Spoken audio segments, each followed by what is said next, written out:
Greetings, fellow investigators, and welcome back to our video podcast, Into the Darkness, where my friends and I play the Call of Cthulhu role-playing game. I'm your host, Tom Rayleigh. The campaign is Horror on the Orient Express, and it's available from Chaosium. I am the keeper of the arcane lore, and this is episode 44. Our recap will be given as Keith Craig is his character, Gunter Block. So, without any further delays, let's continue our journey into the darkness. Keith? From the Journal of Gunter Block. Still on this goddamn journey.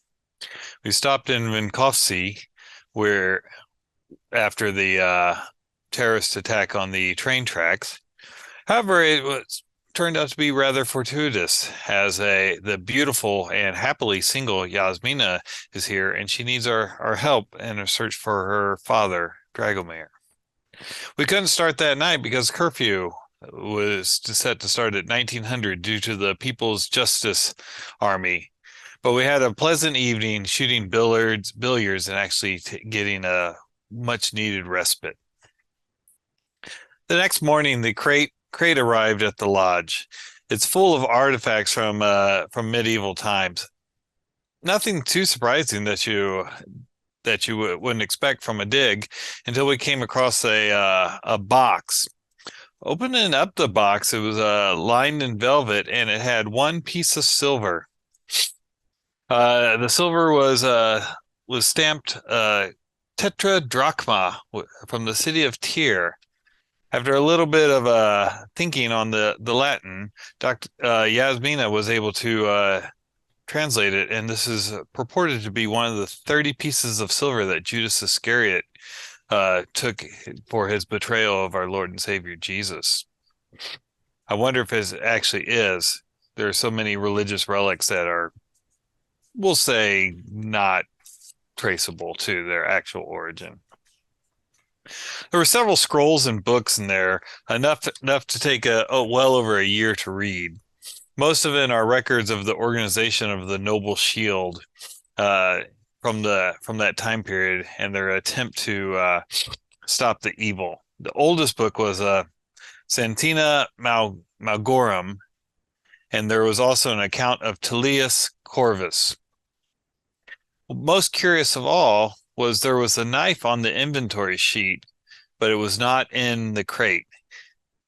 I suspected maybe it was either stolen or until Dorian suggested maybe the doctor hadn't actually put it into the crate at all and just put it on the inventory sheet, which seemed much more likely, as we seemed to be the first one to have actually pried the crate open.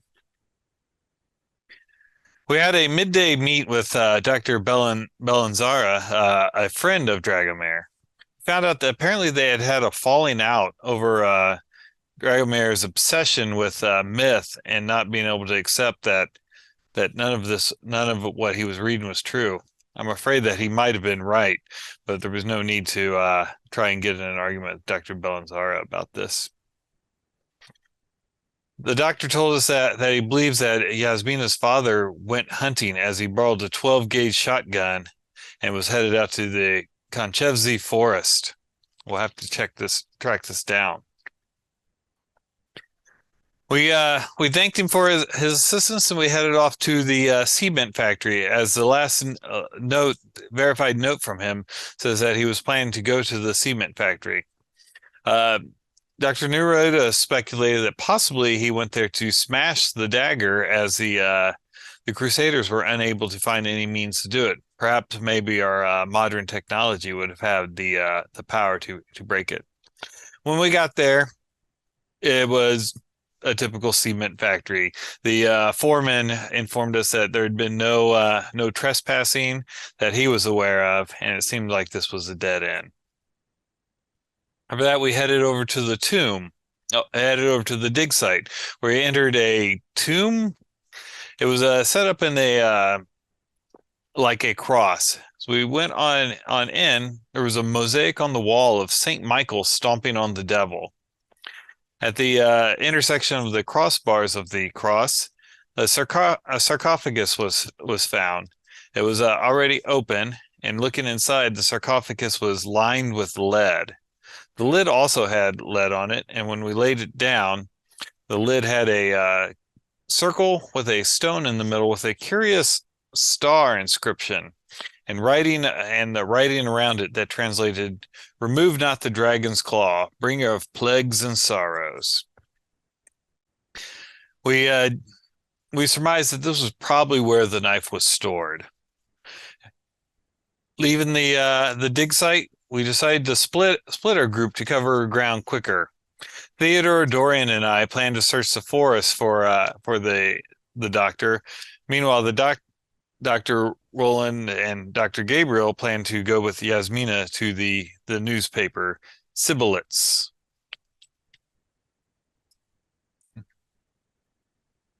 Yeah.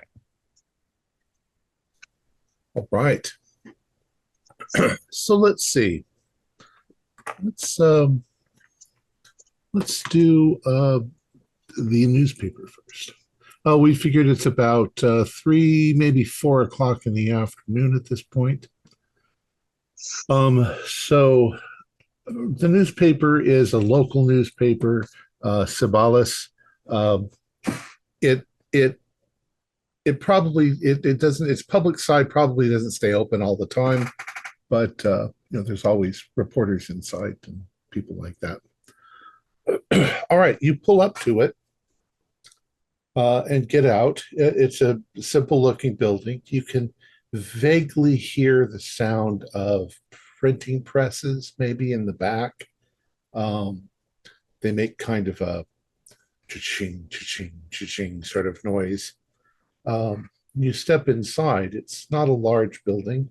You can see there are a number of people in the background typing at desks. There's kind of a reception in the front, chair where you could sit. And there is a middle-aged woman standing behind the counter. She looks rather severe, if you will. She looks up as you walk in. She doesn't say anything. She just looks at you like,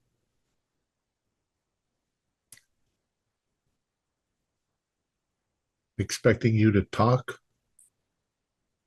Good afternoon. Good afternoon. What can I do for you? This young lady is uncertain about the whereabouts of her father, the noted archaeologist who was written about in this publication recently. We're wondering if the reporters might have any information that will be of assistance to us. I'm sure they would wish to help her and the professor. I'm not exactly sure how I can help you with any of that. I don't know where he is. Well, do you happen to know any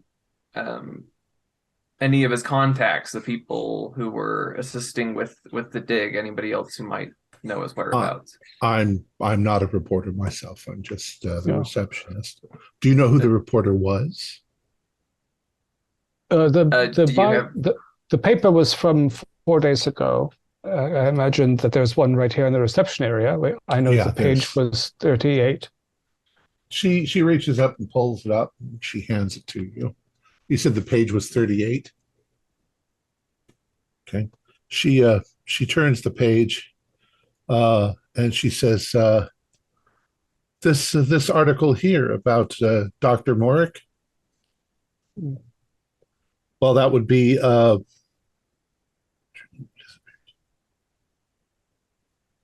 oops.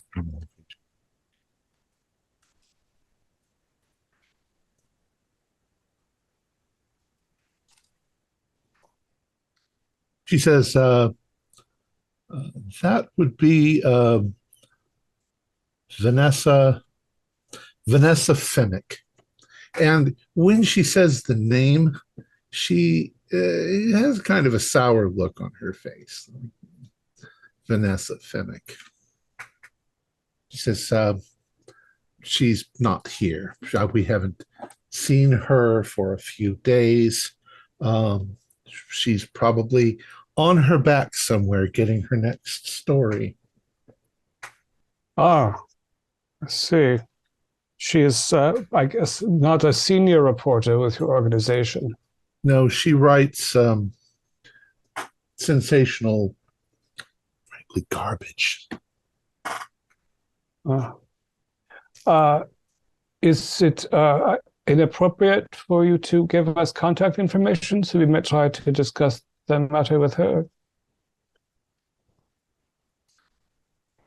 I can give you her address as long as you don't say where you got it from. Of course, we respect your privacy. So she writes it out on a piece of paper after she's copying it from a file, and she hands it to you, and she says, you know, I wouldn't give any credence to anything that woman writes. And as to her sources, who knows? At the same time, well, thank you very much for your assistance. We'll be sure to keep Mom. Yeah. Is there anything else I can help you with? Yasmina, she's obviously a hostile witness. Do you have any ideas?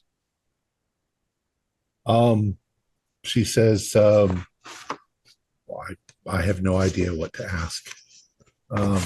Perhaps we might come back if we learn more. Yeah, I mean, they've got all of the newspapers.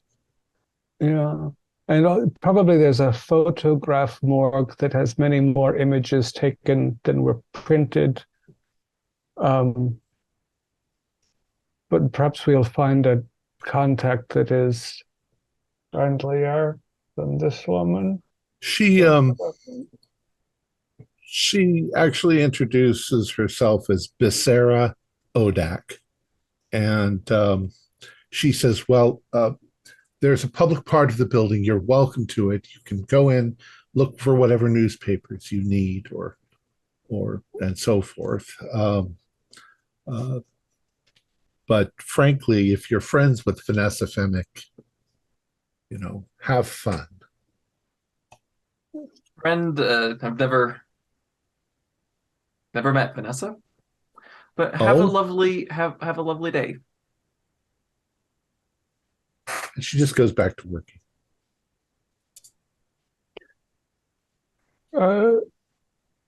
Thank you. We take the directions for where the public archive is. I am of two minds. On the one hand, we are here already and can look at this archive. On the other hand, if this young woman is missing, then perhaps time is of the essence. Yes, that's.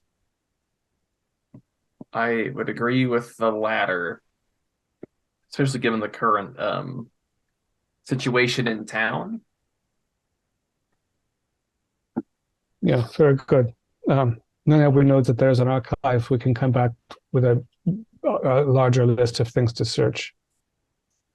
We know what the dig is like. We don't know how Vanessa Femick is if she is missing.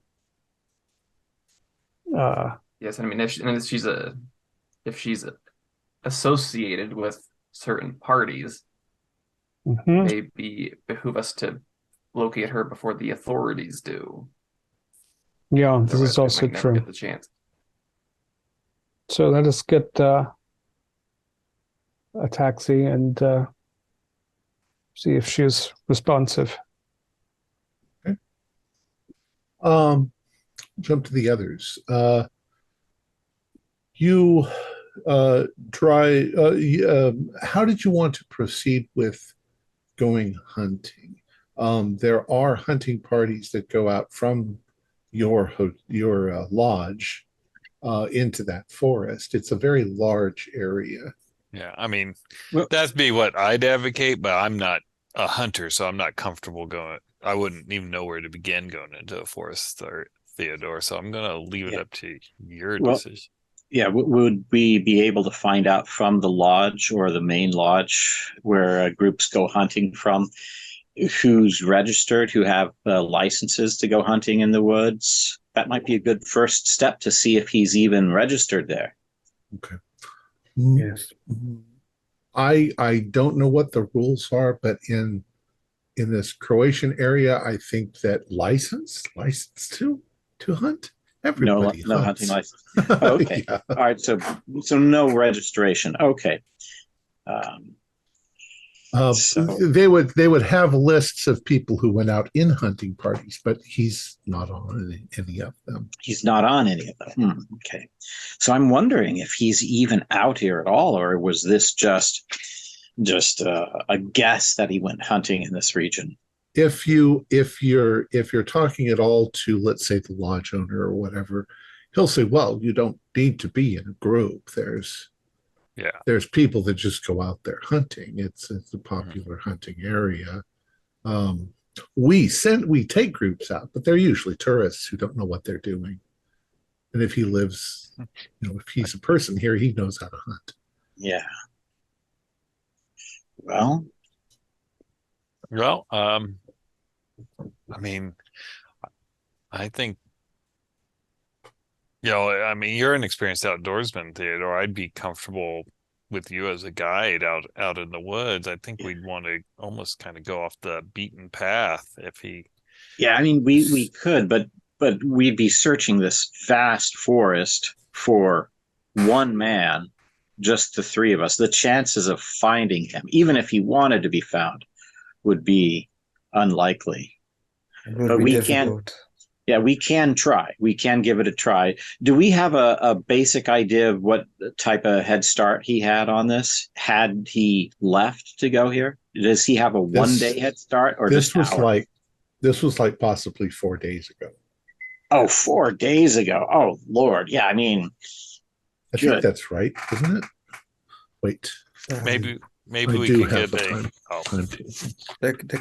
There could be some cabins in the wood or something. There might be some landmarks in the woods we could use. Yeah, we can check out the various check-in points throughout the woods if there are things like you suggest, like some cabins, places to stay along the way for the more serious hunters that stay deep in the woods.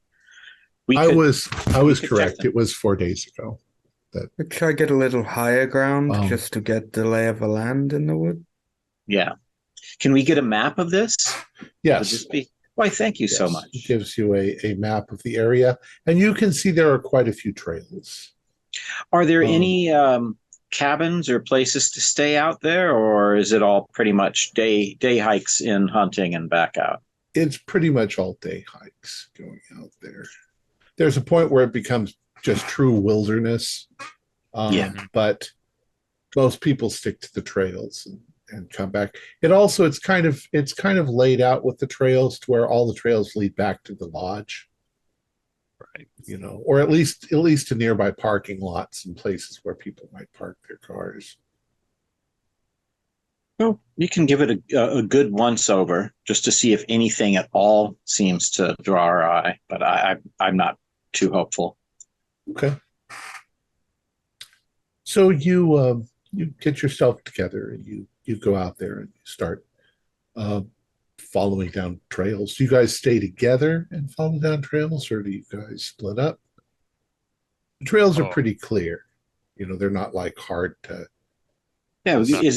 Is it possible for us to do 3 trails that are relatively parallel, roughly? Sure. Yeah. They're all kind of.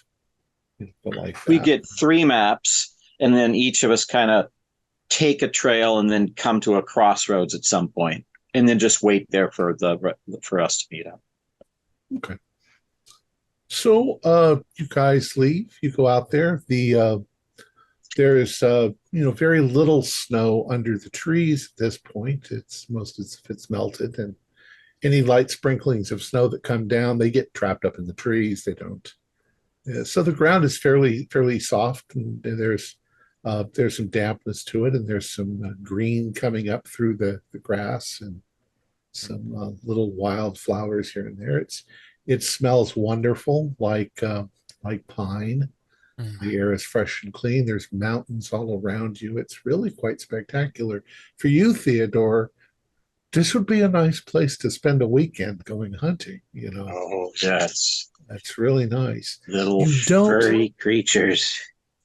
You don't see much in the way of game as you're going, but you might occasionally encounter another hunter who's coming out. Now, in this day and age, they don't wear orange. They just wear,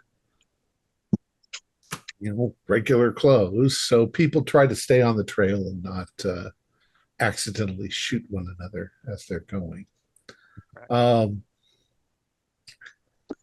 And I'll have, let's see, we'll do Theodore. Theodore, roll a, let's say a 1d2. A 1d2? Okay. Yeah, 6. And then A 2. Okay. So your first hour doesn't prove any fruit at all, but you're wandering about. You figure you'll give it another hour before you go back. And you're not going in a straight line. You're wandering around a bit. You realize there's quite a few places where a person could hide, but a large praying mantis scares the crap out of you.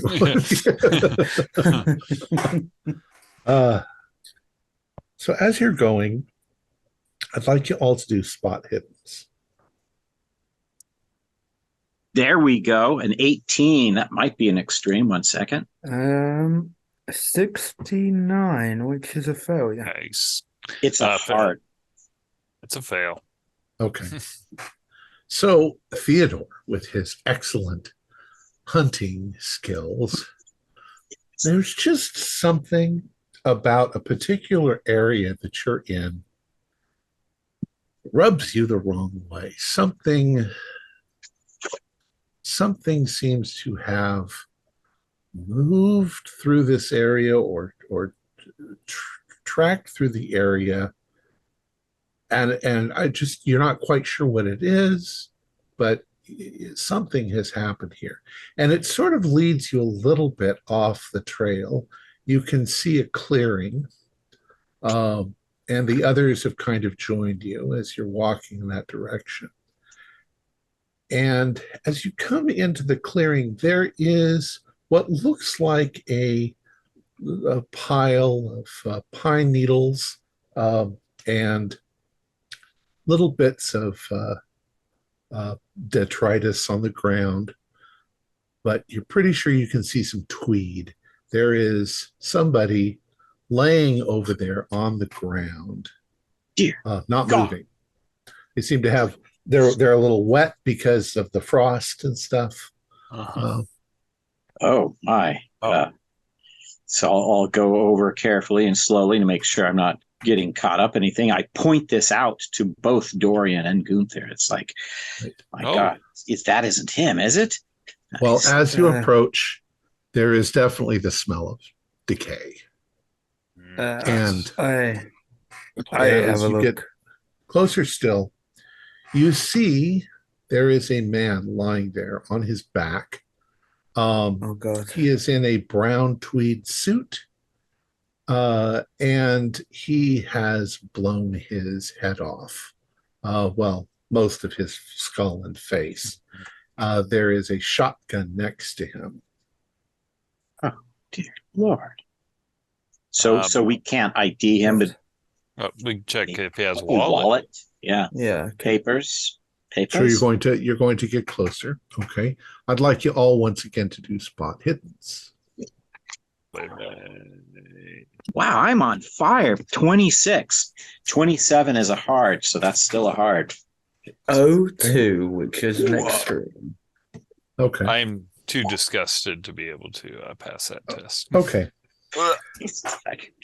So, yeah, Theodore, as you're getting closer, what strikes you as very odd here is that these are not hunting clothes. This is a suit, and he's wearing dress shoes, which you wouldn't use to go hunting in. You also notice that the shotgun that's laying next to him is laying there with the barrel of the gun pointing down towards his feet. Huh, interesting. That's which unusual. seems unusual because, you know, if you're going to commit suicide, you got to do it like this. Yeah, the gun wouldn't flip around like over. that. Yeah, right. That seems unlikely. Not a PI. Dorian, what you notice is this man has apparently blown his head off, but there's not enough blood. There's very little blood, and there certainly isn't a bunch of brain matter splattered all over the floor. I feel like he's been moved. Yeah, okay. The shotgun, his shotgun, the one that we see there, has it been discharged? Yes. How many rounds have been discharged on it? It looks like one round has been discharged. Just one. Now, is there any powder blast back onto the barrel, like it was shoved into something, blasted? That would a gun fired without being shoved into something would have a different right. Yes, it does look like that. It was fired close into something, or jammed into his mouth. Okay, all right. And you now notice that this, whatever moved through this area, it actually looks like something dragged his body here and then left, because there's really two trails that are here. Okay. I'm a great tracker. Does there look like some unusual trackings marks that are here? No, because it's soft, the ground, but you think shoes, but not like boots would make. Okay. Maybe we should follow the drag. Where he's dragged. It's almost impossible. It just sort of goes back towards the trail that lots of people walk on. So let's just check his person. I'm gonna check on his person, just in pockets and. All right. So you check in his pockets, and in fact, you do find his wallet and his identification papers, and it is Dr. Morick. Like y'all do spot hiddens again. No. Goddamn shame. Crickets. Oh, I knew it. My luck couldn't hold out. 97. 34, which is a hard success. 09, which is hard. Gunter. So, Dorian, you notice that there seems to be some sort of black grease that he's come into contact on his hands. They almost look at this point kind of like mechanics' hands. Okay. Gunter, what you notice is that all over the front bottom of his pants, on his around the cuff and on the sides, is a gray powder. Not a great deal of it, but like he's been somewhere where there was a lot of gray powder.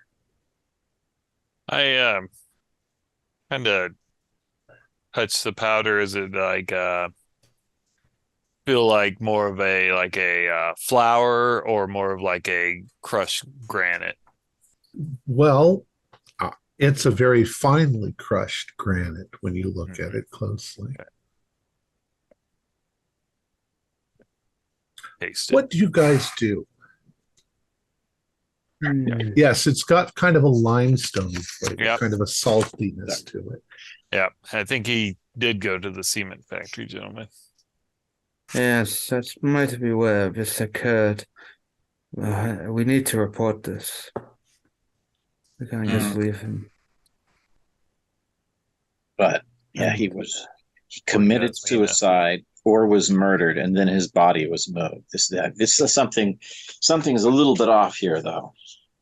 Yes, the evidence is very apparent that something happened. Like not here, but All right, so what do you want to do then? Thanks for asking. Alexis, shut up. Thanks for asking. Well, I'm good. Alexis, shut up. what is that strange voice in the Yeah. I've in the turned forest her over into there? an English gentleman. Yeah. Oh, have you now? so the Very body's not fresh, so Yeah. I guess No, it's- cooking's out of the picture. Let's see. Um, I mean, I you're don't not know, that far from the lodge. You know, Yeah. we So 10 minutes run will get you back to the lodge. Yes, we need to report this. I don't think we're going to. Well, we could carry the ball, but it's not respectful. If one of us stays with the body and then the other, or two of us do, and someone goes back to report it, it would be. Yeah, that might be good. I can stay here with the body, and then Who is the quickest? I probably am not. I am. If one would rate, I am Fine. probably the quickest. I'm This. I- Do a I- luck roll. I'm a 9-ish in speed. A luck roll. Oh, Yeah. I have a move rate of 9, but I have a tremendous luck, but I got it exactly. I rolled a 70 out of 70. I got Okay. 17 on 29 because that is all the luck I have left. So That is as you are examining this and realizing what's there and getting ready to go back, you notice a couple of other hunters coming out of the woods, laughing about, some rabbit that they caught or whatever, and they see you and they're like, "Is everything all right?" No. There's been apparently an accident. We found this unfortunate dear. gentleman. Oh my God! Can I'll we- run back quickly and and tell them. Oh, thank you. So now you got a fast guy who can. Yeah. Oh, good. There we go. All right. Shuttle this around. All right. So I'll kind of give you a wrap up of what happens there. Guy runs back. He tells them. They call the authorities. And while you're still there, the police come out. The police take literally 2 minutes. They look at it. They say, "Yeah, the guy committed suicide. That's a shame. We have so much work to do in town. We'll worry about this some other day." And besides, he's just a croat.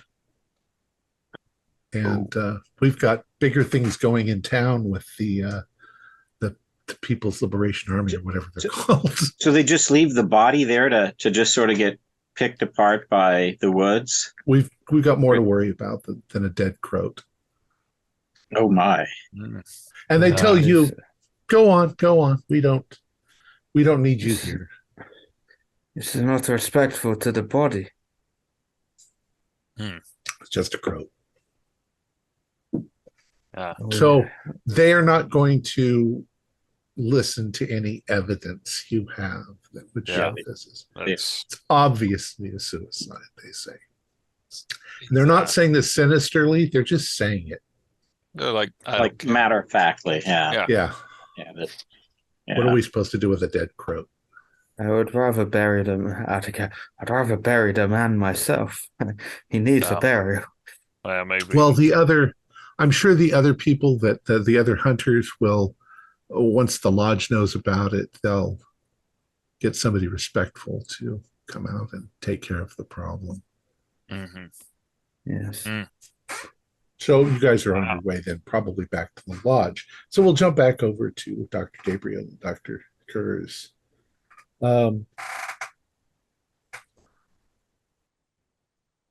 You are driving over to Vanessa's apartment.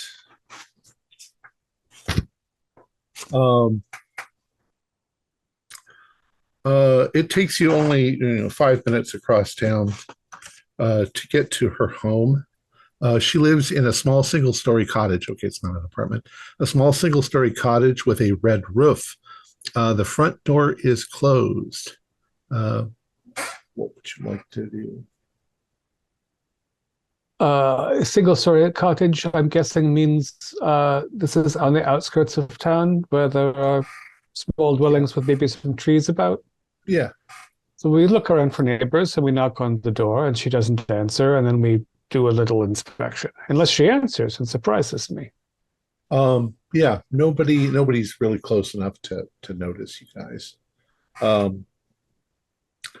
Do a spot hidden for me at the front door. That's a hard success. She was standing there in front of the front door. Yeah, you knock, no answer. You knock again, you no answer. The door's locked.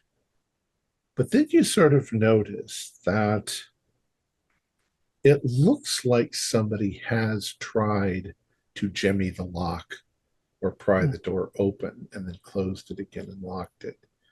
So someone Scratch has marks tried. in the metal. Yeah. Does it look as though it was opened and reshut, or as though someone tried and... There are, Yeah. in fact, little splinters, and you can see that it must have been opened and then reshut. Yeah. I'm afraid what we fear is correct. We should see if she has notes or something before we give up. Yes, is the door still, if what they did to get in and kind of cover their tracks, is it still... Yeah, does the if door you just give it open? a good shove, it'll probably just open. Yeah, Yeah. look to my left, look to my right. Any military? Nobody's there. Nope. Okay. Shoving into the door. It makes a little bit of a cracky sound when you do that, but it opens. Yasmina, you see- might... Yeah, I'm Go ahead. going to suggest Yasmina wait outside. She's like, don't you think it might look more suspicious if I'm standing outside than if I... You're on your own recognizance, of course. She'll stay inside the door. I mean, as you go inside, you can see almost immediately that the living room is damaged. There is stuff thrown around, Mhm. as if people have looked for something. Do a spot hidden, please. I'm guessing it's cold. Yes, it's cold. The heat's not on. 52 is a regular success. Yeah. I failed by 3, so... Okay. So you're looking around the room. It definitely looks like somebody was ransacking it, looking for something. You notice at one point there seems to be, she's got a fairly light colored wallpaper. There seem to be some dark spots on it, like splatters. Maybe it's cold enough that it doesn't smell right away. Yeah, you don't smell anything. I It think looks like blood. Maybe it's dark now, but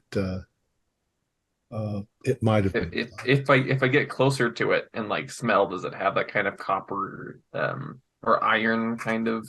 Yeah, Metallic it's got smell that to it. coppery metallic smell. Plus, when you're that close and you look down at the baseboard on the wall, right where the blood is, you find 2 human teeth.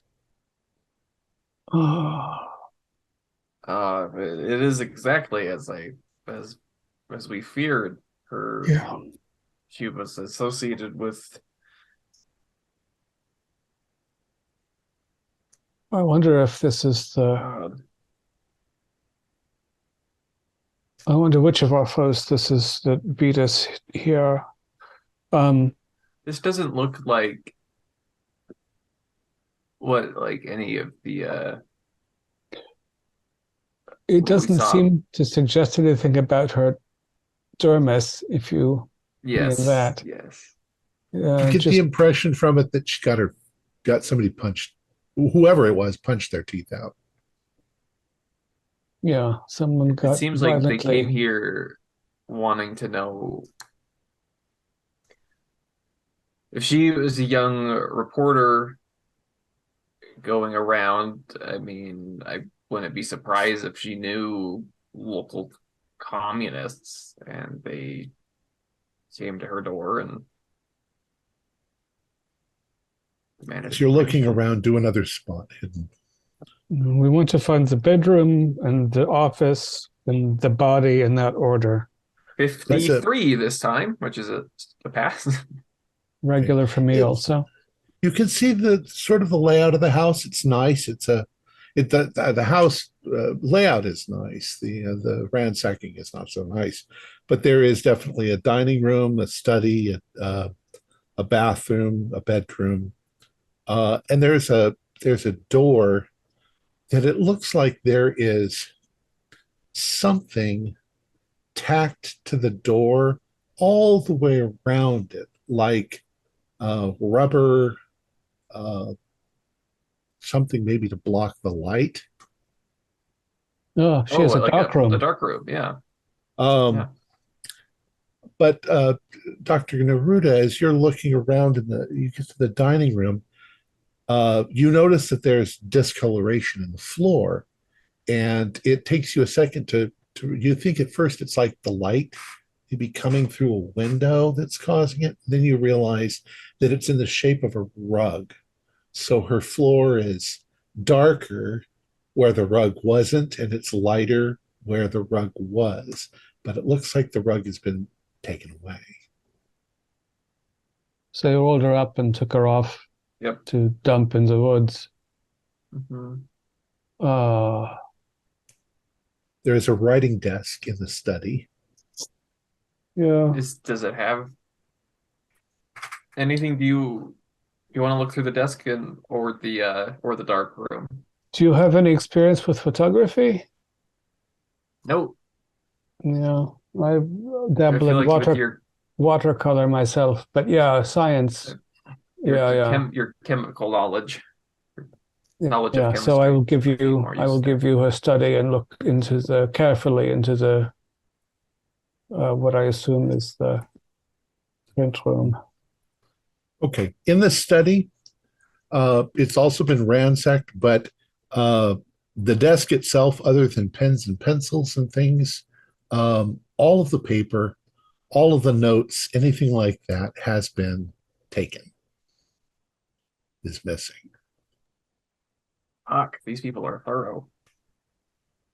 You go into the dark room, and although there are chemicals and bins and equipment for photography, there are no photographs in here. Everything has been taken. Yeah, she must have had negatives from years and years, and everything is empty. They shoved it in a bag.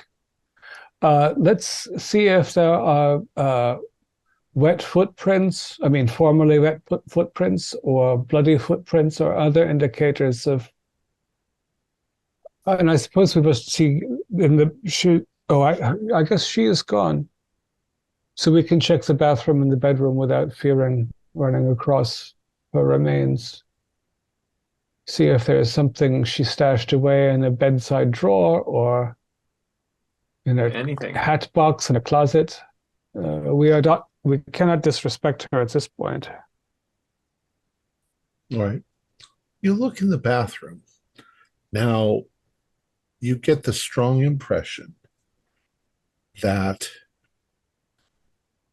she was in here, perhaps had barricaded the door, but whoever it is got in, and there are splatters of blood on the walls. The bedroom. When you go into the bedroom, there are photographs. It's also ransacked, but there are photographs of Vanessa with her parents, uh, which are on the wall.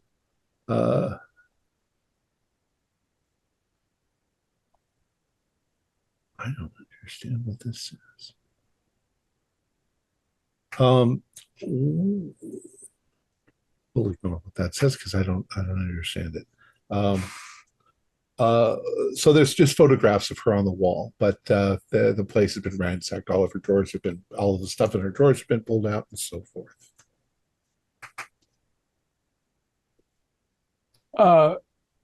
It's reasonable, I think, Neruda, to assume that if there was anything, they were thorough enough to take it away with them. And they must have been numerous. So it seems like they just took everything. Yeah. Regardless of what it was. They just... Yeah. Reporter Vanessa Femich has been erased from the world, and I'm afraid that the authorities might not even bother to call her family when they find out. I fear that the authorities are the ones who did this.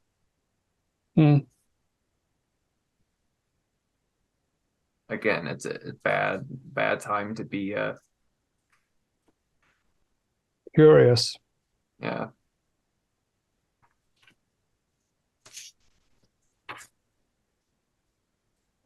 Well, I suppose we should not be found here ourselves. A house this size probably has, if anything, a tiny root cellar, and not even. But as you're standing there in the middle of it all, and you look around, and you see Jasmina. She doesn't look disturbed. She's hardy. But as you're standing there, you look past her, and hanging on the back of the door is a jacket. And it seemed like when you open the door, the jacket gets hidden behind the door, and it's completely undisturbed hanging there. To the pockets, man. That's right. They left something behind after all. You, in fact, pat the jacket down, and you find a notebook and a pencil inside one of the pockets. You open it up, and they didn't really give me a handout for that, but they say that she's working on a number of stories, and one person she keeps mentioning is Lazar. And when you say that out loud,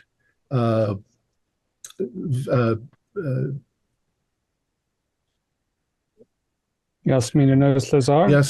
Yasmina suddenly says, Lazar Andrick was an associate of my father, one of the grad students. Yeah, and your father feared he was being betrayed.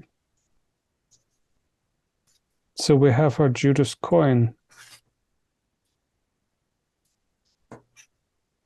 You didn't know this Andrick yourself, though, Yasmina? No, I've never been here, so I don't know. I don't know his students. But you also notice that there is a note that's a loose piece of paper in the back of the notebook. He knows.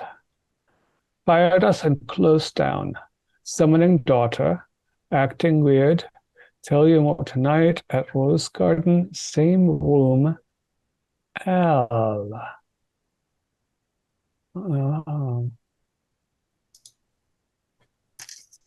So it is Lazar, perhaps, that was betraying him, and also a friend of Vanessa, or she found this note. It's not to her. There is no addressee. He did summon his daughter. He was acting weird. But I mean, if they struck up a relationship, do you know? I'll ask Jasmina. Does the Rose Garden mean anything to you? Is it a? It could be anything. Maybe it's a rose garden, but the way he says room, maybe there's a place here in town called the Rose Garden. A room maybe sounds like a hotel. Do we have a map on us, or do we need to go back to the lodge and do a luck roll? I'll give you that. Otherwise, you'll have to go back to the. 16 is a pass. All right. Yes, you suddenly discover in the back pocket you have a map of the area. Unfortunately, it shows you streets and roads. It doesn't show you what buildings are. Right.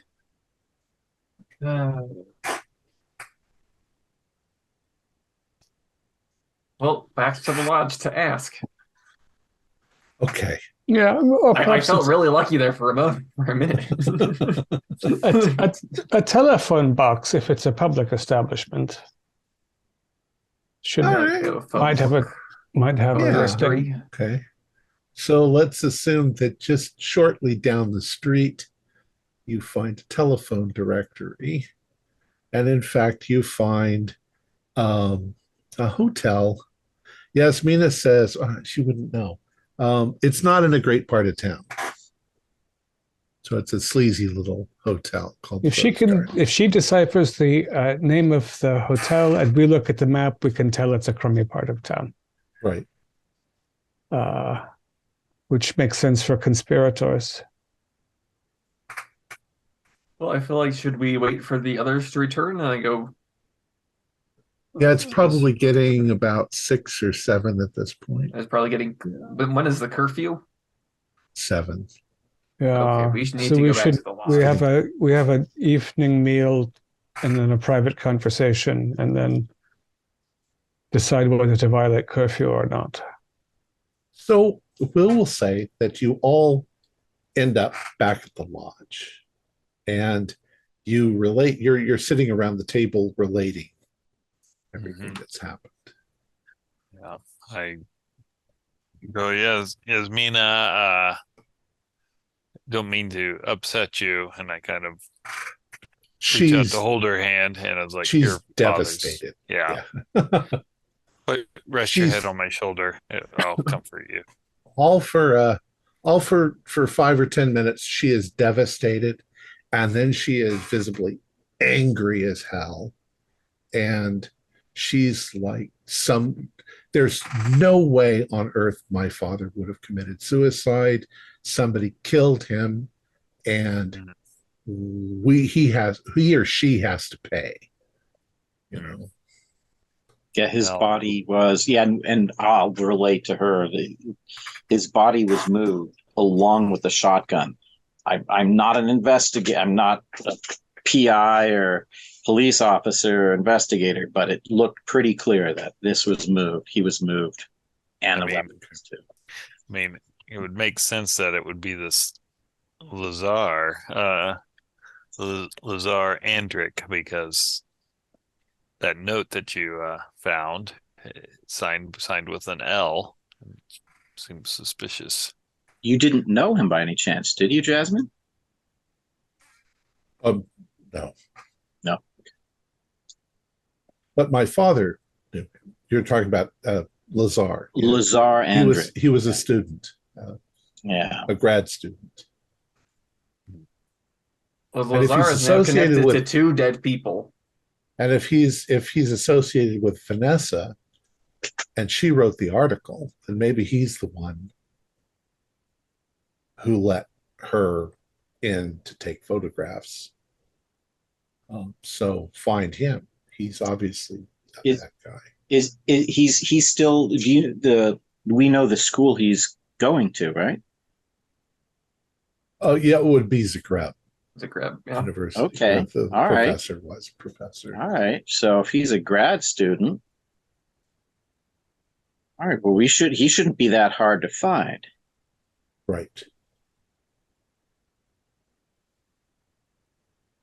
So, as you are enjoying your meal, over the discussion of blown savoring every bite. Mystery. Yeah.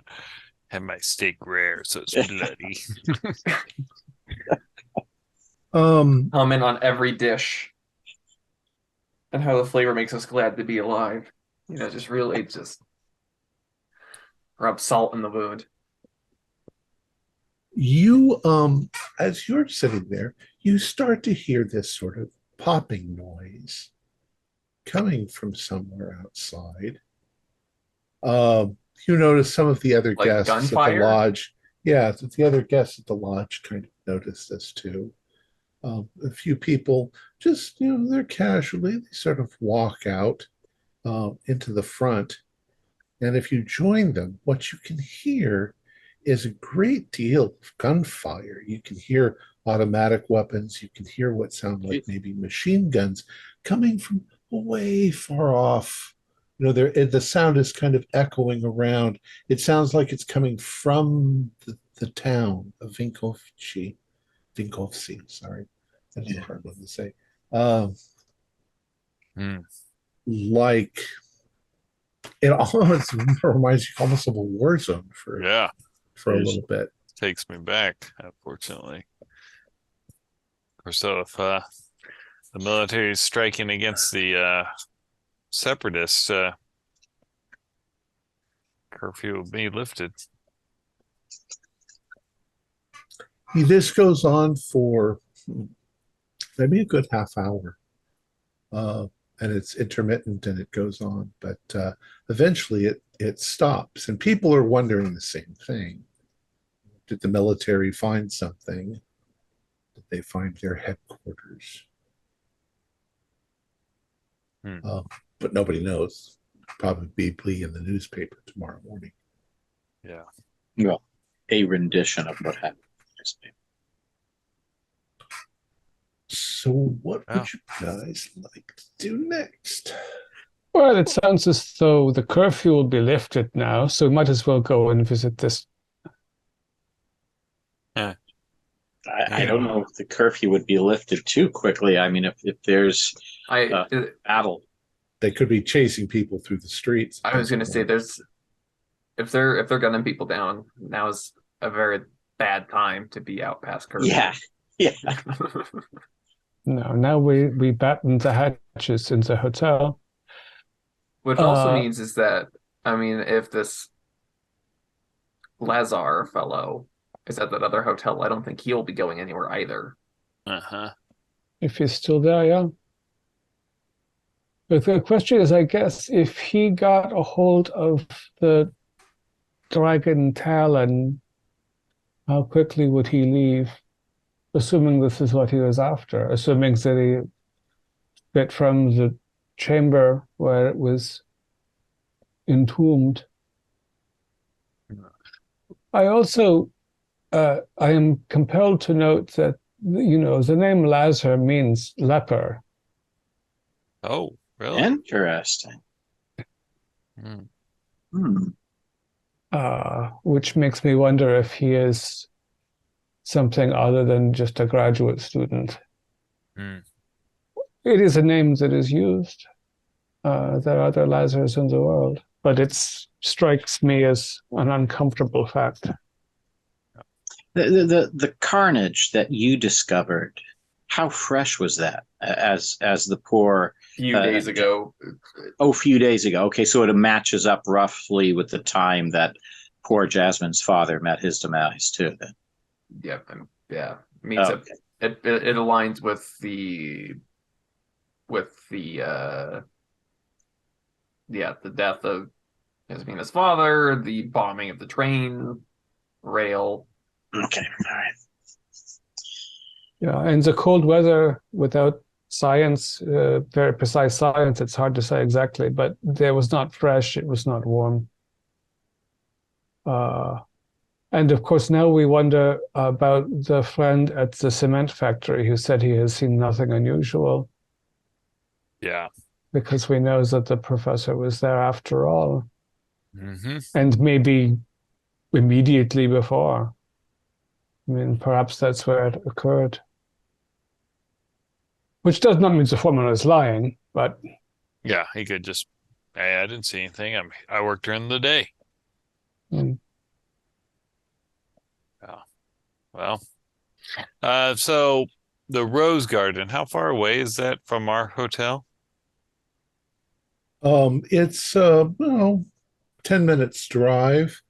Do you bring that up inside the lodge? Rose Garden. Yes. I mean, I would have said it out loud. They, if you ask about it, they confirm that it is a rent by the hour hotel where prostitutes and secret lovers go to meet. You wouldn't happen to sponsor tours for lonely men where you could meet someone there? I wouldn't recommend it, sir. It's pretty sleazy. Okay. Surely a man such as you could afford a much better hotel. Oh, I could, but sometimes the options are limited, and some where I'm from, it's much more accepted. No offense intended. Well, here's where it is. They'll show you on the map Yeah. where it is. Is it in the direction that the shooting was coming from? From where the lodge is, no. That would be kind of north. The sound came mostly from the western part of Vincovci. Well, I don't know, gentlemen. I'm nervous about letting another day go if we think that this knife is in possession. I'm pretty good at moving through the shadows. That's part of my stagecraft. Yeah, I as dangerous as it is, I agree with you. I think the longer we wait, the less of our chance of acquiring that becomes. On the other hand, if this Lazar Arnrich is in possession of this blade that can cut through anything, he has a great advantage in the nighttime and very little advantage relatively in the daytime. If you slice through two people's chests on the trolley, then it's very hard to hide. Well, they were true. Although they were quite successful slicing that man on the train at the train station in Italy. Yeah. Yeah, and they did not have a magic blade for that. But inversely, with a knife, as powerful as the knife may be, we could render him, knock him down with a higher caliber type weapon, and be easier to escape in the night as opposed to in the broad daylight. So you wish to hide out outside his hotel on the off chance he tries to go? I mean, we don't know what he looks like. Yeah, that's actually a good point. Yeah, without knowing what he looks like. His dad didn't have any pictures of him or any. No, he didn't take pictures of his students. Yeah, well, like maybe on a dig and they're all smiling. This is where we go back to the newspaper office in the morning and see if any of the late Vanessa's photographs are in their custody. Then we have some idea what this. And Jasmine never met him, not even in passing, so she doesn't know what he looks like. But she heard the name. She definitely heard it. Okay, Yeah. but not even seen in passing. So yeah, we're totally blind here. Just a name. Yeah, I think we barricade our doors and keep close to our Sedefkar pieces, or not close if we can help it. Snuggle. And in the morning we go to the library as a newspaper library and find if we can spot this Lazar. Probably the office of the this hourly hotel is not very busy between 9 in the morning and lunchtime. And then we don't get shot by the local authorities, and we maybe surprise Lazar by knowing who he is. And if he is outnumbered, then he can't stab us all to death before our conversation. Yeah. That's Jasmine. Her father was staying with her friend. She didn't know where the grad students had to be sleeping somewhere. Does she know where they housed them? She doesn't have any idea. Okay, They would have alright. probably stayed in a hotel near the dig. Right. But of course, he dismissed them all, so Yeah. they were out. Yeah. He dismissed him, but I mean, if I was stuck in a city, probably still stay at the same hotel I was staying at before. Why? Yeah, if the university was paying for a nice place and you had to move, so maybe you go to the hourly place Mm-hmm. and take your chances with the prostitutes and rug maniacs or what have you. Right. So, are you going to then spend this evening resting, eating, resting, getting back some? I'm Recovering going. some vim. Yeah, I'm going to. Because lots of times hotel lobbies will have old copies of papers sitting Sure. around. I'll just start going through those and seeing maybe if there is a picture of the dig. I doubt it, but being trapped in here, I feel like that'd be something that could at least Okay. have a So, if chance. that's what you're doing this evening, what you find, you do find that same article again. Mhm. That seems to be the only picture that you find Okay. at the dig. Yeah. You get an interesting feel for the newspaper. We'll say that you're with Jasmine because she has to read it to you. It's in circulation. Yeah, that's right. You get this feeling that although it's a legitimate newspaper for legitimate news, they also throw in articles that are sensational, like that one, Yeah. and some that are kind of making fun of the Croats and not so nice, in the way Right. they Yeah. are. But other than that, you don't find anything of interest in the Okay. newspaper. And this, of course, the newest newspaper is actually this morning's newspaper. Yeah. It comes out in the mornings. Well, anything thank you. else from anyone?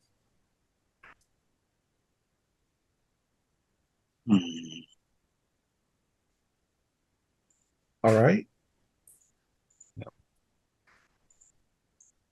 We can't hear anything, you guys. Perhaps at breakfast, if Gunter and Yasmina are busy in the lounge after I retired, I'll ask her in the morning if there is some way, if there's a distinction between Serbian names and Croat names, because I don't know whether it's obvious that Vanessa Femic is Serbian and therefore would work for an anti-Croat paper, or why the authorities who found the body in the forest assumed immediately that it was a Croat. Is there some, there's no ethnic difference physically, obviously. Is there some other way to distinguish? It's a good question. I'm not sure I know the answer. It probably does have to do with the last names. They probably don't have a huge variety of last names. So, Okay. So I will operate for the time being under the assumption. Oh, what's the name of the newspaper that Vanessa wrote for? Cibalis. Yeah, Cibalis. it's obviously a very neutral sounding name, but yeah, I have nothing tonight. Okay. All right. So the night passes. I would like you all to do luck rolls.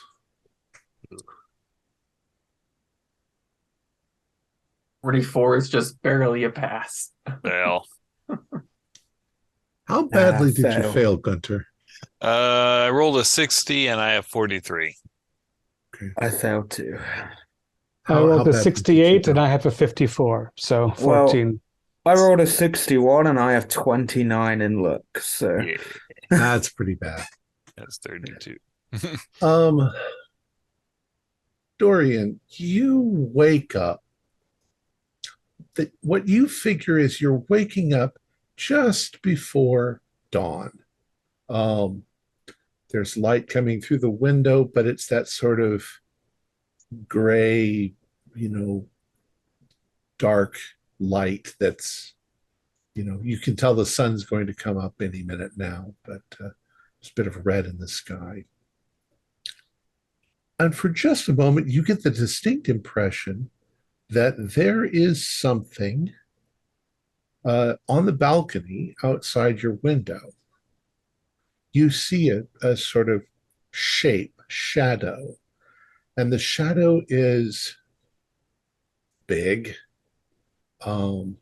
sort of shaped like a man, but not just a little man, a big man with big muscles. Only the head's all wrong. It's fat, it's wide, and there seems to be kind of like, I don't know, horns, not on the top, but kind of sticking out the sides of the shape of the head. And right about that, you hear it turn with a start. You get the impression it's turning towards the dawn, and you hear it, because the wooden floor and everything creaks, you hear it leap off of your balcony and hit the ground outside. This all happens before you can actually even respond. And you're not quite sure whether you didn't just, it was like a waking dream as you're waking up, that it was something, but it freaks you out. I would probably just, for peace of mind, go and check the balcony, but okay. When you check the balcony, it seems okay, except that there does sort of seem to be maybe there's a footprint, like like something stepped in the frost, the moisture, and made a footprint, but it's sort of a barefoot, like a human barefoot. Except that there's something next to it, like a second footprint, but it looks different. It doesn't look like a human footprint, but it's barefoot. I don't mean like a bear. I mean, you can see the shape of the toes, and it's like a human footprint. You can see that there's a place on the ground down below where the frost has been smeared away from when it jumped, and you can see that there's just a very light sort of trail with it running into the woods. Yeah, Dorian's feeling very confused. You can do a sanity roll. Yeah, with all the weird things that go on, you won't. Yeah, that will determine. Okay, no, I failed that. It's just 1 point. Okay, but you're very. Yeah. Yeah, he froze up as well over the balcony because he's a little, I don't know, the stress has got to him a little bit, and the reality, it makes him feel sick, and he actually froze up. I would like you, you also notice that this, I mean, it's fresh. It just happened. You're sure just before you get the impression that whatever it is was about to come in. Oh God. What is going on? Oh, you're actually up before everyone else, and you are sure that the noise is what woke you up. I take a minute to compose myself. I'll need a drink of something to try and. So he goes, and he's not going to wake anyone up at the minute because he's still processing what he saw. You probably have alcohol in your rooms. Yeah. Little decanters of stuff. He'll take a very, very large sip. And then he will sit on the bed and just have a moment. Okay. So then you see the sun come up. You see Once the sun's up, it kind of, you start to try to convince yourself that it wasn't real, that it was just a dream that you were coming out of. But it's very, very distant. And by the time you think to get back up again and look out onto the balcony, the morning sun has melted the frost somewhat, so it doesn't look as clear as it did, Yes. an hour ago. Now it's time to do your hygiene and get ready and go downstairs for breakfast. Everybody else is waking up and doing the same thing.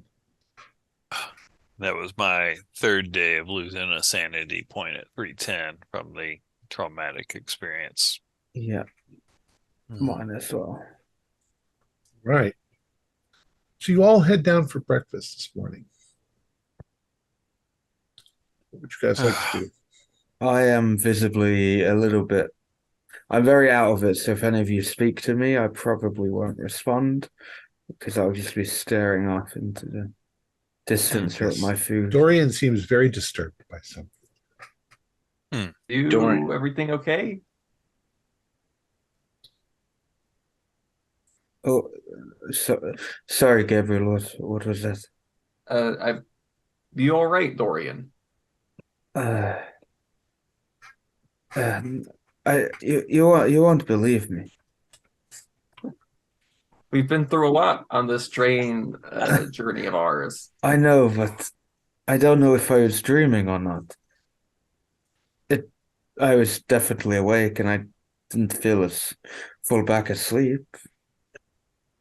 Well, I mean, if you're definitely awake, then hard to call something a dream. What happened? There was something on the balcony. Something. Yes, a humanoid, big, muscly, misshapen head with tusks.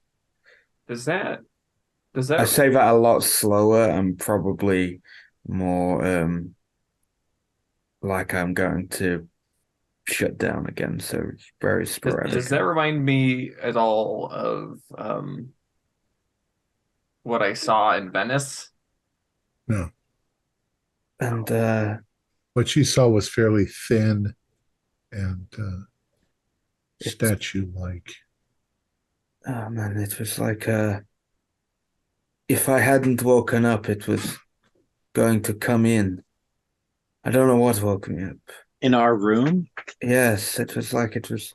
I don't know how you didn't hear it, Theodore. I was happily asleep in this really comfortable weather. And then it leaped off into the woods. Well, this I tried to is the look, first strange nocturnal occurrence since we've been here. I mean, Theodore has been hearing Yeah. noises in the woods, and there was the incident of somebody being called to open a window and kind of just stand there. Wasn't that also you, Theodore? Not last night, Yeah, but it the was night before? Theodore was staring out the window, yeah. There's some unusual. I just got Now lost this in. thing is trying to get in. I wish I'd woken you up, Theodore, but I was trying to comprehend it because I wasn't sure what I was seeing was real or not, and it disappeared so quickly. There were footprints in the snow, barefooted footprints, but I wouldn't even know if they were really there. I might have been imagining them. I I wouldn't even be wonder able to if the tell. dragon's claw wasn't the only thing in that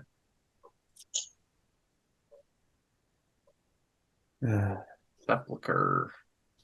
Oh, Yes. well, that's a frightening thought there, Dr. Neruda. I hadn't even considered that. I do have a proposition. If we are here another night, we need someone on. We need to have a shift. If I did see what I saw, and it was trying to come into my room, we need to shift sleeping shifts. Guard duty. Hmm. Yeah. The sort of crypt, however, in the dig site that held the dragon's claw, it was large It was like a human-sized coffin, more or less, even on the inside, Not despite the thick walls. the coffin itself, the sarcophagus really wasn't big enough for a human body. Yeah, let alone an Oh. oversized figure like you described. So maybe we don't have to fear that, unless the dragon's claw is keeping something small that is now growing. We didn't find any evidence in the home of Vanessa about who the culprits were. We assumed it was a group of men, but it might have been something else. Although I don't know how was the thing you saw. Did it was it clothed? Did it have? It was it just a dressed? shadow that he saw Yeah, on the curtains. yeah. It seemed like to empty out her little home, you would need a few people and some organization. Yeah. But it was brute. So what next? You guys are having breakfast. Well, we should probably maybe try tracking down that Lazar and Rick. I think Yes. that's the next step. I don't know what else to do. Yeah. So we go to the newspaper office and we say, we need to see your photograph archives. If anything from the dig is still there, Yeah. I just wonder if we just go right to the Rose Garden and ask for Lazar.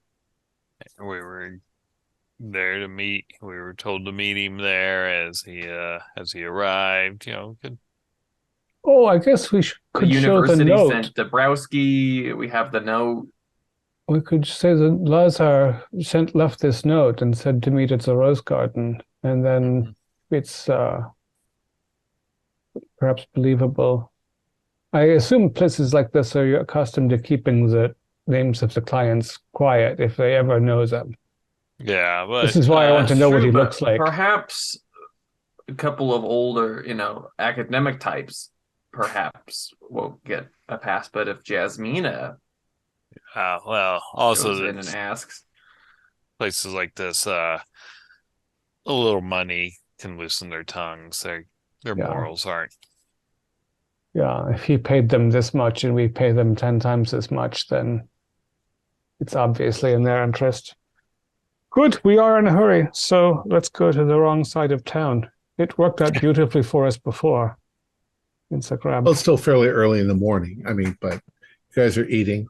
You guys notice that people are reading the morning newspaper, the Sabalas. Right. Yeah. Who came say out what ahead? happened with the gunfire. Let's say Yasmina gets a hold of one and she reads it to you, at least part of it. So yesterday, Major Boskovich, his men stumbled upon the LPV safe house, and gunfire could be heard all across the city of Vincovci. One soldier was killed and 2 others were wounded. The LPV is finished. 8 have been fatally shot, riddled with gunfire from overzealous, as it's put, from overzealous national troops. 2 men and 2 women did escape. They are still in pursuit. The curfew is going to be moved to 9 p.m. So it's relaxed a little bit. And if they can find the 4 people, or if the 4 people decide to surrender, then they will lift it. The people that they do have that survived, they're in captivity, and they're going to be taken to Belgrade for imprisonment and or trial. And as you are looking in the newspaper, and I'm going to let you read it, you see a very strange article. Kudvos stocks Vincovci. When Vingos Cervinka looked out his window last night, his hair nearly turned white with terror. He saw a strange figure on the house opposite. It was huge, bigger than a man with long arms. It climbed across the roof and leapt from building to building. It was wearing clothes like a man, but it wasn't a man, the terrified plumber said. It was a monster with the face of a boar. Mr. Cervinka was the only witness to this coup viste, of course, but upon investigation, several roof shingles were found between the buildings where the creature was sighted. Is there a stalking Vincovci? Until we know for sure, everyone should say their prayers at night, lock their doors, and skip that glass of rakia before bed. Anyone seeing the creatures urged to come forward with their story. We suspect that this is more likely to be another of Dragan Alskovic's strange artworks than a mythical monster. Yasmina tells you that Kudaviste is Croatian for monster. Ah. Of course. This is just some crazy person in town claims they see a monster. But a crazy person and me. Oh, well, actually, I'm a crazy person as well. Sounded like the creature you were describing there, Dorian, with the tusks, Yes. leaping about, rooftop, windows. Man. Yeah, I would say that your credibility is significantly benefited by this sighting. It's too similar. You hadn't heard about this Kudaviste in the past, I assume? No, you don't have a Polish Kudaviste? No. We call it something else. No. But no, it's No. a different monster. We should figure out where's the location of this poor man's building was, where the roof tiles were shattered on the ground, but the newspaper makes fun of him. It might be near the lodge, or it might be that the creature travels. Also, this Dragan Stepovich or whatever makes strange artworks that are so much like a monster that the newspaper jokes about them. He might be someone of interest as well. Yes, possibly. We have one fellow named Leper and another person named Dragon. It's a very nice town, this. Very nice town. Yasmina, is there anything in the paper about when the train is likely to be, when the tracks are repaired? She says nothing. It's bad weather for that sort of work, I think. It's unusual that they're raising the curfew to 9:30, but they're searching for people. I would think if you're searching for people, you'd tighten the curfew. Yes, you would, wouldn't you? Well, you don't Yeah. want to keep people locked down for too long. Exactly. Then Well, if you're searching and trying to snuff out a terrorist group or a rebellion, I'm sure you could go advise that colonel or captain or whoever the hell he was about his methods. I'm sure he'll appreciate the input. I'm happy with the 9:30. I'm just he confused. seems cool. The article Isn't it 9, not 9:30? Oh, 9:30. I think it was 9:30. We'll say 9:30. The article made it seem like now that they've got all of them, they're finished. These 4 stragglers are not a not going to concern. be- They're just mopping. Not much of a concern. Got They're mopping. Okay. up. Yeah. All right. Yeah. All right. Well, Well, we So, did you want to go to the Rose Garden? Did you say? Was that your idea? yeah. Yes. Could we take Yes. a quick few minute break? Sure. Or- So you're heading over towards the Rose Garden, correct? Yes. Yes. So you get there, and it's exactly what you think. It's kind of a sleazy red light district building. What would you like to do? My guess is that the best response we can get is if Yasmina goes in with one secretly dangerous but not dangerous looking person. Okay. And All then right. she says, I have this note from Lazar. I'm afraid I didn't find it until later. I hope he is still here. We're worried about him, that sort of thing. And then Okay, so it's going to be okay. So Roland, you're going to go in with her. I was going to suggest someone more dangerous.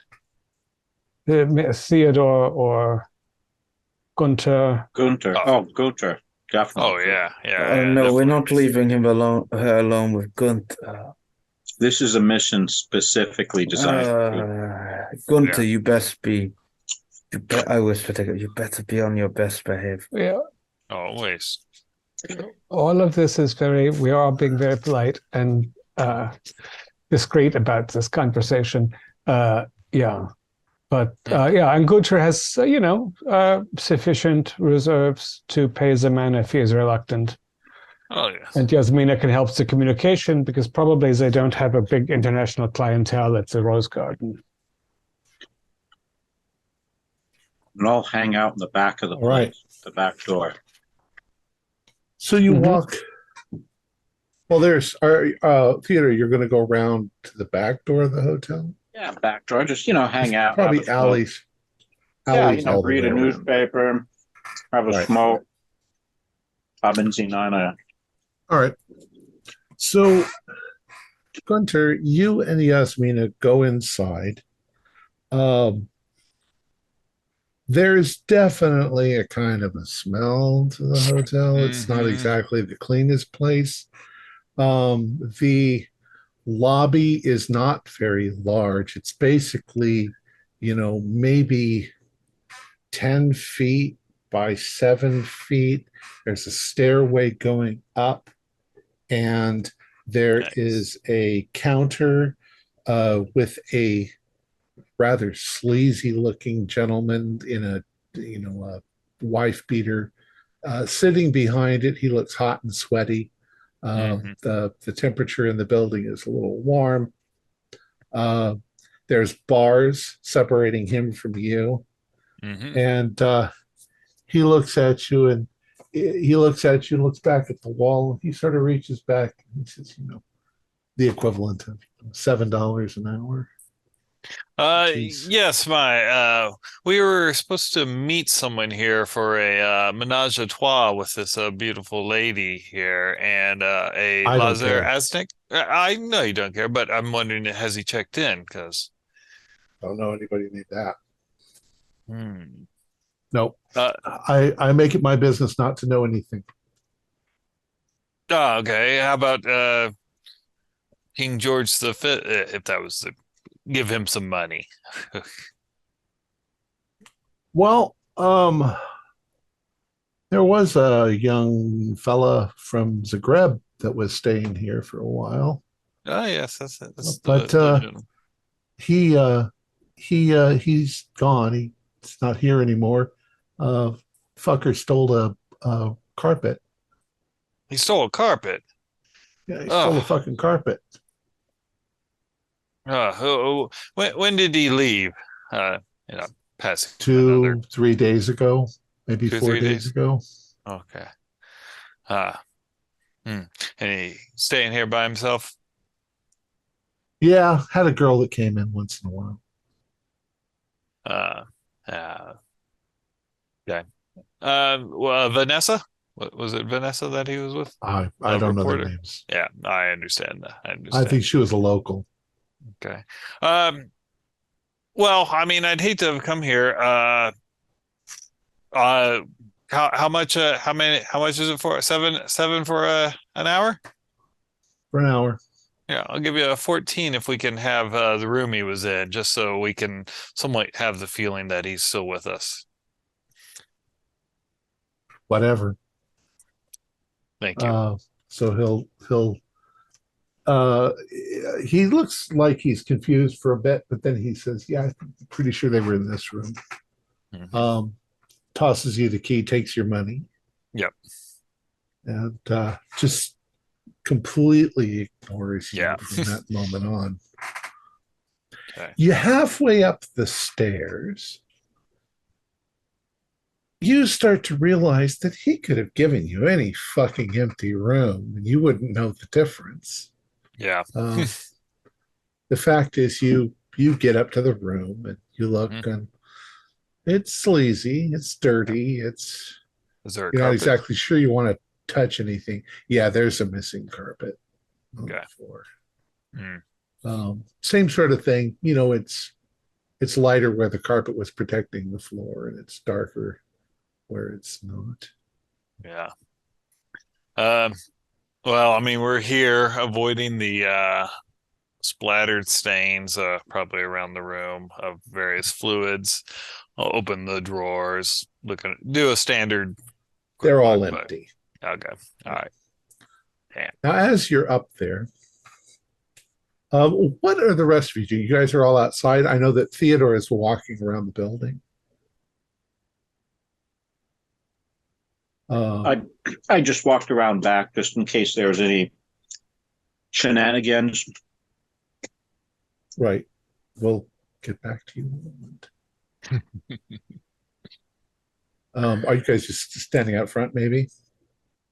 I assume in this neighborhood we asked the taxi to wait for 10 minutes. And so I'm leaning against the taxi and watching the neighborhood and looking for suspicious police activity or anything that sticks out. Yeah. You don't see anything, Dr. Naruto? You're there too? Yeah, I'm with Roland. Okay. And Dorian? I probably actually am also checking around the area like Theodore, but spaced out. Okay. Are you following behind him, or are you going the other way around the building? Maybe I went the other way around. Maybe we had a mutual discussion. I'll go one way and he'll go the other. So it's not a huge building. It's fairly tall, maybe 6 stories, but it's not a big building on the bottom. Theodore, you're going around the right. Dorian, you're going around the left.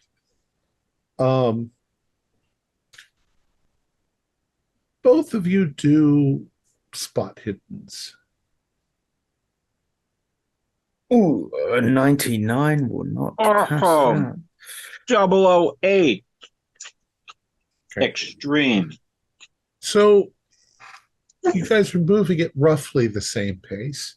You come around, you turn the corner so that you're at the back of the hotel, walking towards each other. You're kind of, there's not really anything here. There's a big cart that seems to be piled with rubbish and stuff like that, which Dorian is just walking past. But Theodore, you notice that there's something in the rubbish pile. The rubbish is partly frozen because of the cold, but you see the edge of a rolled up carpet. No, but it's not that cold. It's actually kind of nice out. It's not that cold. For me, especially. Right. Oh, for you especially. Yeah. Yeah, I'll kind of, go over, if Dorian glances my way, I'll kind of like motion over towards that and close in and Dorian's check like it out. almost leaning on it as he's standing there. Yeah. Oh, okay. Yeah, and then Dorian, what? Look down. Look at your feet. I look down. Yeah, there's definitely something here. Also, as you're approaching it now, Dorian, you sort of can smell the smell of decay. Of course, there's garbage, so you can smell garbage too. But Theodore, you know the smell of death. Yeah. I think there's a body wrapped up in here. Can I peel the carpet back just a little bit? See anything at all? Yeah. You realize that the carpet is more laying on top of something. And as you sort of pull it, and wiggle it out of the way, you realize there are not just one, but there are two dead bodies Yeah. under the rubbish. One of them male and one of them female. And you're not exactly sure who they are, but they've been here for a few days. And there are maggots. And are they clothed or naked? they are... Oh, I'm sorry, I forgot probably the most important part. They are not clothed, and the skin on their faces has been removed. Oh my God. Not like eaten by maggots, but like skin. Like removed. Like the work of stuff that you've seen in the past. Theodore, I am used to working with skeletons, not living corpses. Yeah, this is rather disturbing. Like these pieces of flesh here around on the outside. Yes, like yes. Man, it's just, and we can't even see who they are because... Well, if you call us over, yeah, it is time to get the doctor. Check to see if the woman's missing any teeth. Yeah, you'd know to that. So we'll kind of bring this attention covertly to our cohorts out front. So with very little forensic examination, you realize that this is most definitely Vanessa Fimick and the other guy, Lazar Andrick. Oh my! You're pretty sure that the carpet, of course, that Vanessa is in is the one from her apartment, and the other one is from the hotel. Well, you don't know it's from the hotel yet, but very shortly after that, Gunter and Jasmina come back downstairs, and it takes them a second. They think you're gone, but they then realize that you're around behind the hotel, and they join you. How much later before Gunther comes out? Like 10 minutes? Or? Just 5 minutes. 5 minutes. Yeah. Well, that room lived up to the what? We have our journalist and the grad student here. Oh. How certain are we that that's Lazar Andrick? Like, how are we identifying that that's Lazar without knowing what he looks like? Who else is it going to be? Yeah, I guess you don't know for sure, but I will say that knowing what he looks like would not help a great deal. Well, he disappeared. The looking part. He disappeared at the same time. Look, we know. Yeah, he disappeared at the same time. He had a note to Vanessa to meet him here, and now they're both dead. So I mean, we now have. I agree. It sounds like it most likely is, but certainly this is. Yeah. There's a little bit of a stretch to be certain that that's Lazar. The thing that connects it for me logically, and we are not taking this to the courts certainly, but we know that Vanessa and Lazar were speaking to each other, that they were both the two bodies were disposed of in carpets by apparently a group of individuals who do the face carving. Yeah. And who don't mind disposing of human remains in the nearest kip. So we have very much the behavior of the Brotherhood. Yeah. And two victims who are in communication. So it's very logical. Yeah.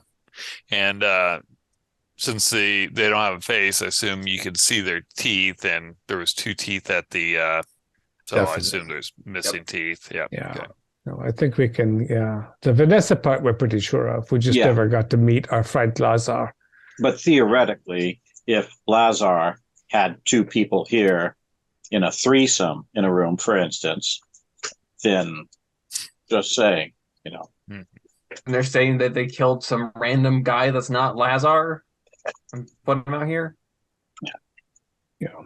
Well, Vanessa didn't visit in Vanessa here. was reporting on the dig that Yeah. has artifacts that the Brotherhood cares about, and Lazar was part of that dig. Yeah. It Okay. makes sense that they would do this to both of them Yeah. based on that Yeah. alone.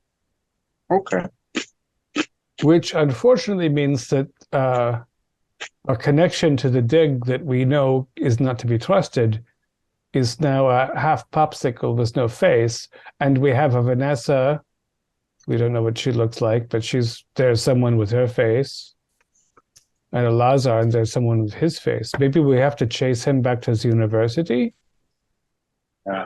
where someone, if they had roughly the right physicality, could appear to be this Lazar Andrich and say, "Oh, I left the university." And they have the photographs and the notes that Vanessa had. Perhaps also Lazar had notes from the dig site. But that suggests they don't know where the blade is. Right. The question is where exactly was Jasmina's father killed because he was moved? Killed or died. We don't know exactly where that happened. No, we don't. I mean, we can believe he was at the concrete factory because of the dust on his pants. Yeah. Who among you has the lowest luck? Historian. Orient. 100% me with my 29 luck. Could we do the average luck, maybe? I rolled a 10. Whoa! 29. Yeah. The result of your luck is that now that Yasmina has become a part of what you guys are talking about. She's like, what about those men who were chasing me in the with the knife train station? Mm-hmm. Yeah. These are precisely the foes we were concerned of, but did not want to alarm you about unnecessarily. But we have met men like this before. Would you recognize them if you saw them again? Oh, I think those two faces are burned into my memory. Perhaps it would be worth our while to visit the main hotel and see if they are stopped there. We can identify them. Yeah. Might I suggest we have this conversation not next to two corpses in the middle of the street? Hate to be seen. Well, you're out in the back alley, so obviously even, nobody's noticed this back for days. But the rubbish removal in this part of Europe is very much insufficient for my taste as a Swiss. Apparently, you can toss a corpse for a while. Yeah, but we should go somewhere else. And I guess if we didn't pay the taxi off, we should pay the taxi off. And if he's still there, then we can go downtown to the hotel where where some of them might be staying. Yeah, the Learner Hotel. Yeah. Although it's worth remembering in the last city that they procured a house for themselves outside of the main drag where they were undertaking their They have not found it, I think. Who could still know? The professor is dead. The betrayer is dead. His accomplice is dead. They've taken all of their things. Kind of.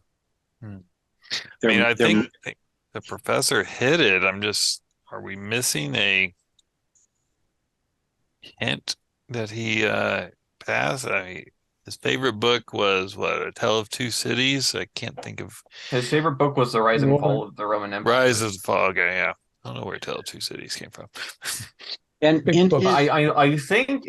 I think he tried to smash the knife, and if he couldn't, he mixed it in cement. Yeah, I think that's And they followed him. I don't know how to go about determining that at the cement factory, though. But the cultists followed him there, and they found that he did not have the knife on his person. He took his friend's shotgun in an attempt to protect himself, but was not. Some of this we should say not with Yasmina right in front of us. But I suppose also she's facing these circumstances. So he took his friend's shotgun, if we believe his friend. And he went to but the friend is the one who said he went hunting. Yeah. Or went to that woodland. So maybe his friend is not a friend. Could be. We thought he went to the cement factory because that's the information he gave to Yasmina, yeah? It was in his journal. One of the last things it says here, we'll talk to Goran later and inspect the cement factory. And then he sent a letter to Jasmina, and that's where the cement factory came from. Did his journal mention the entirety of the crew on the dig? The cloak people? If it did, it's not in the handout. It didn't. It didn't. Okay. Because I'm just thinking maybe there's a person we're missing here that was on that big show. It seemed like when he saw the article come out, then he knew he had somebody on his team that was betraying him. So he closed the dig, sent them all away, and then sent a message to Yasmina. Mm-hmm. How long was he roommates with? Jasmina came with us to meet her dad's friend, right? No, to meet her father. His father was supposed to be in the hotel. No, I meant I didn't mean why she came into town, and she was there with us when we visited. She did. She went with me into her father's bedroom. Yeah. So she was at the house, that friend's house. I just because she says she wouldn't forget the people that she saw trying to kill her, but she didn't recognize her father's friend as one of those people. No. You mean Dr. Bellanzada? No. Yeah. She'd never met Dr. Bellanzada, but completely different sort of physical person. Yeah, I mean, we saw them in the train station, the ones she saw, so we would have. The men in the train station seemed sharply dressed and somewhat emotionless and severe. The word assassin would easily go with those people. Dr. Bellanzada seemed rather kind. Well, we have met other kind fellows who turned out to be cultists, but Stu, you had a question. Oh, no, I was thinking loudly. Sorry.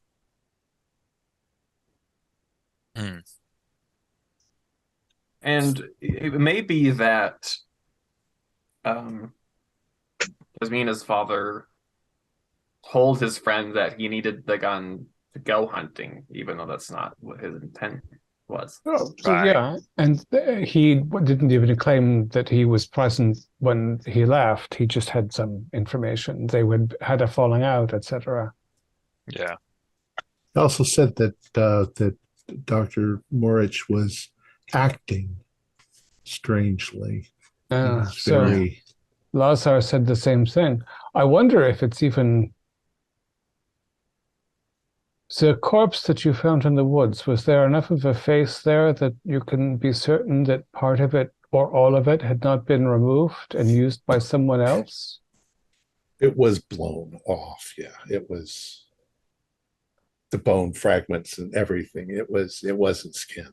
But so theoretically, the skin could have been carved off, and then a shotgun blast could have then hidden the fact that.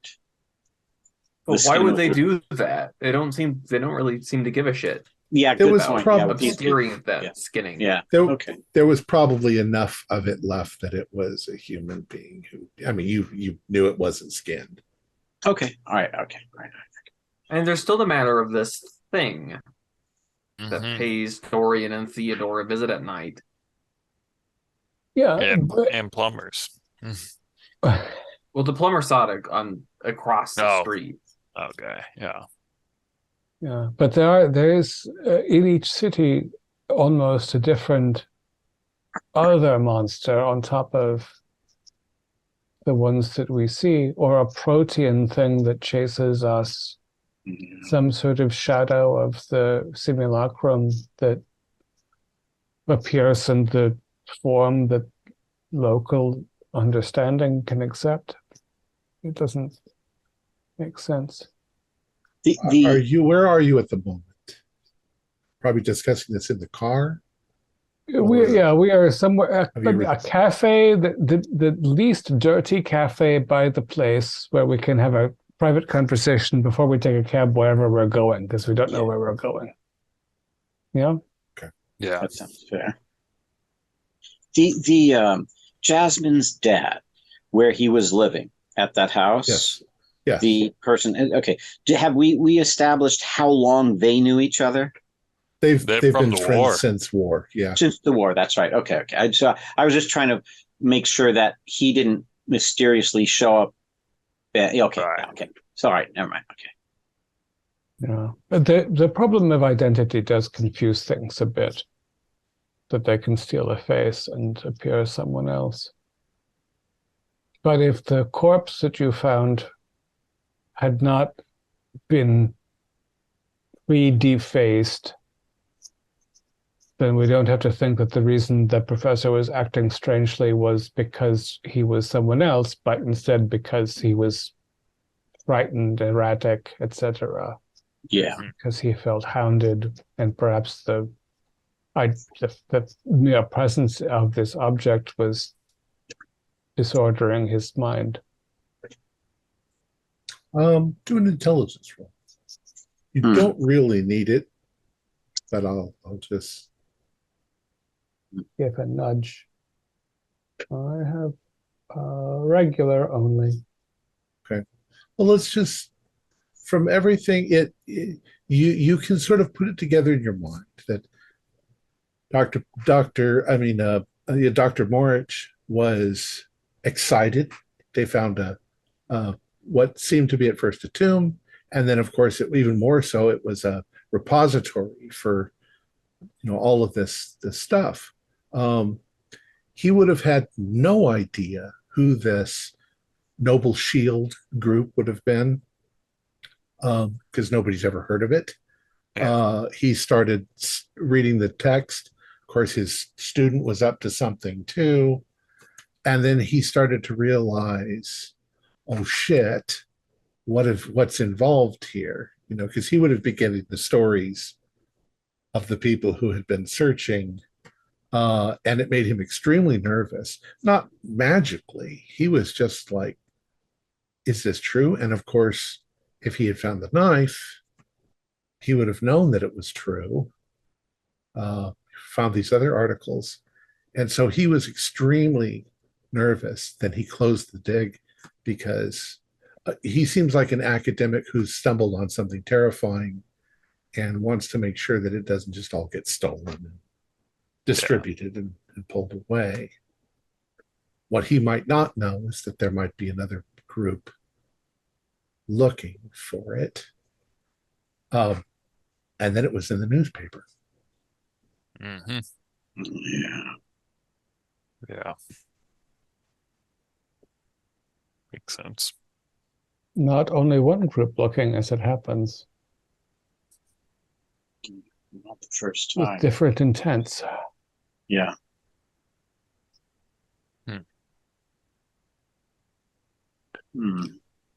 What is unclear to me still is how there must be a third party, yes? Who has the serpent's tooth?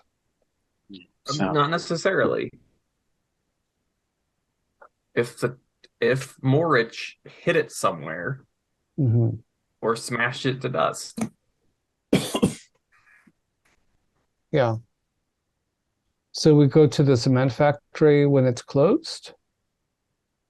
We know that he went there. We believe that his intent was to grind the stone into oblivion. We know that the we cannot simply ask and be given answers. Yeah. Maybe we hide ourselves nearby before the curfew so that we can. But if it's. What is the goal? If he put it into the grinder and it was ground up, then we are finished with that regard. If he put it in the grinder and it didn't get ground up, it got trapped in a giant concrete block that goes to a new apartment building, who will ever find a blade in a giant concrete block? I don't I'm just think trying we to. can. I just want to.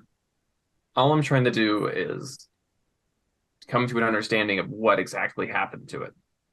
Yeah. If we find any trace that it is destroyed. I'm sorry. Do any of you have heavy machinery? 1%, baby. I happen to have 1%. Well, you Sounds take my like a good 10% in mechanical repair. I have 40% and operate heavy machinery, apparently. What? Torian with the lockpicking and heavy machinery, what are you up to? Apparently, In your spare time. I gave myself What is going on? I have all the bizarre skills. Why don't you roll that? It's good. That's good. Don't be afraid to spend luck. Yes, I'm very afraid to spend luck. If I had luck to spend, I would spend it, but I failed spectacularly. Push it. I could push it. I don't know how. Do you want to push it? Is it worth it on a four? If you fail,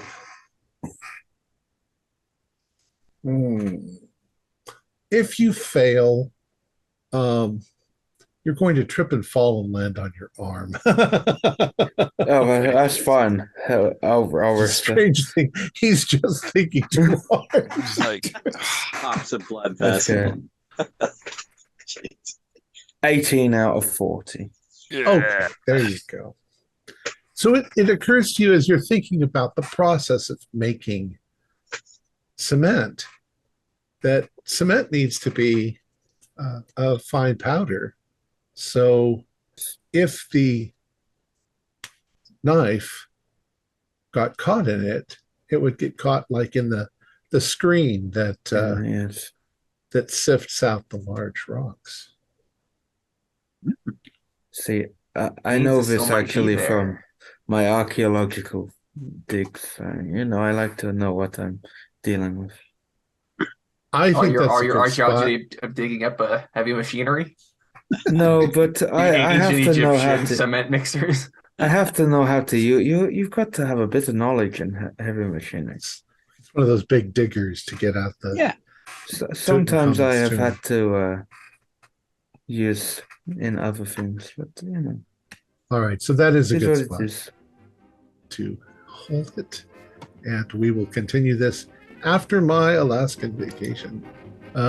So our players included Morgan Llewellyn, David Gasway, Stuart Lively, Keith Craig, and Josh Harwood, with yours truly as the keeper of arcane lore.